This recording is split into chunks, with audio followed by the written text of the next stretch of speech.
On today's repair, I'm going to show you how I fix a broken pull return.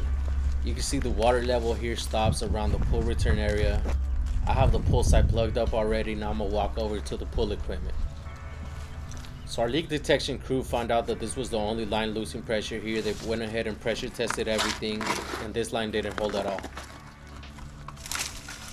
They have their different methods of finding out where the break is. They use deck plates on the concrete, but on this occasion, since it was in the ground, it was pretty loud just to the ear.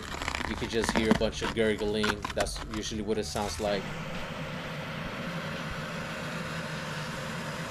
So once I reach the pipe with a shovel, if the ground is soft enough, I'll use this water hose and the vacuum and just get the rest of the dirt out.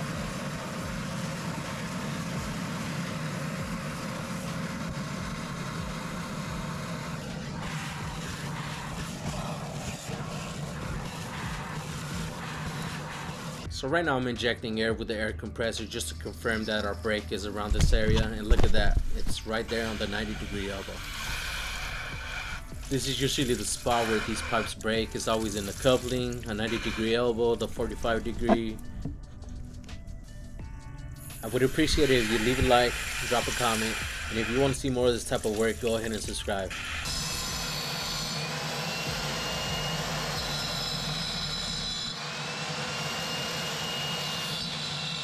I like to use a grinder on the top side of the pipe and then use the wire to cut the bottom out. I have to be careful with the tools I use. Sometimes these pipes are really close to each other and I don't want to cut anything else I don't have to.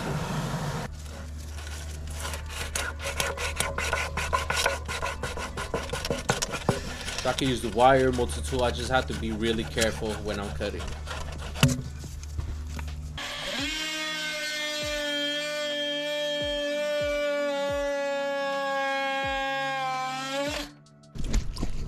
Now this 90-degree elbow only has a hairline crack in it, but that's enough to have a big water loss. Sometimes these pool pumps can be 1 to 3 horsepower, and you could just imagine how much water they're losing.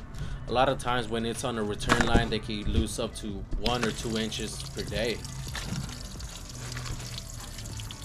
So once I cut out the bad part of the pipe, I'm gonna go ahead and pressure test both ways, from where I cut to the pull side and from where I cut to the rest of the equipment side. So once I determine that there's no other leaks on the pipe, then I'm okay to proceed with the repair.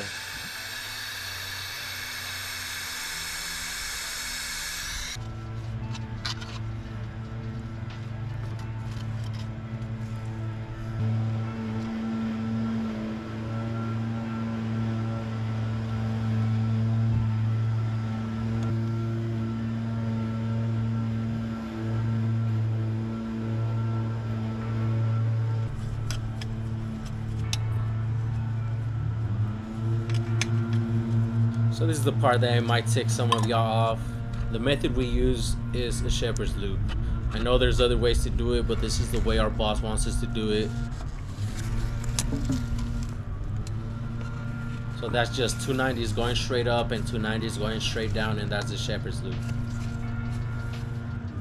So I don't use a level or a measuring tape. I honestly just eyeball everything, but I've never had a problem. You can say I have a good eye for it. Just use whatever tool I have close by and measure in between the 290s, and that's the size of the pipe I need.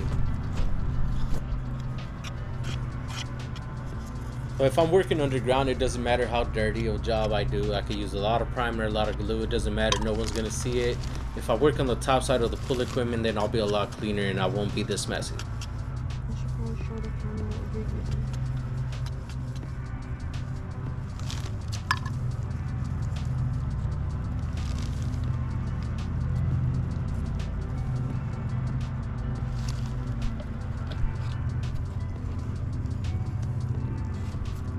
So I'm putting the 2 top 90s inside the bottom ones to make sure I have the correct angle.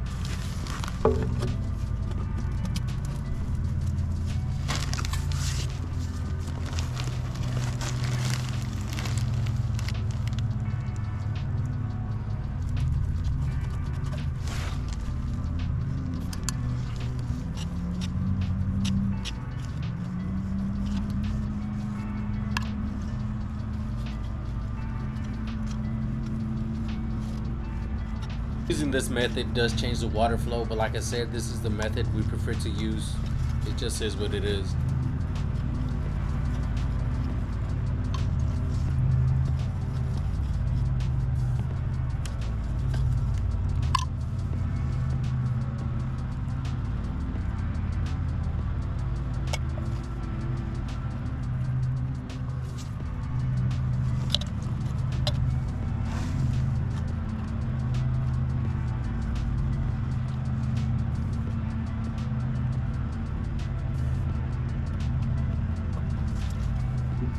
There you go. I'm gonna just hold it for about 15 seconds, make sure it doesn't pop back out. You put a timer every 2 minutes? Then I'm gonna give it about 30 minutes and pressure test, but this time I'm only going to 10 psi because the glue's not fully cured yet.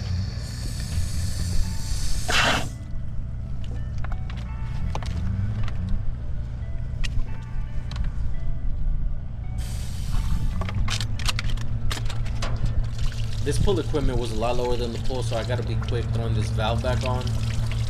I don't want to flood the neighbor's house or the neighbor's yard, anything like that. I gotta make sure the O-ring is okay. But that's pretty much it for this repair. So just to call it safe, we're gonna tell the homeowner to wait about 24 hours before they run this line. So we'll just leave the pull equipment off for today.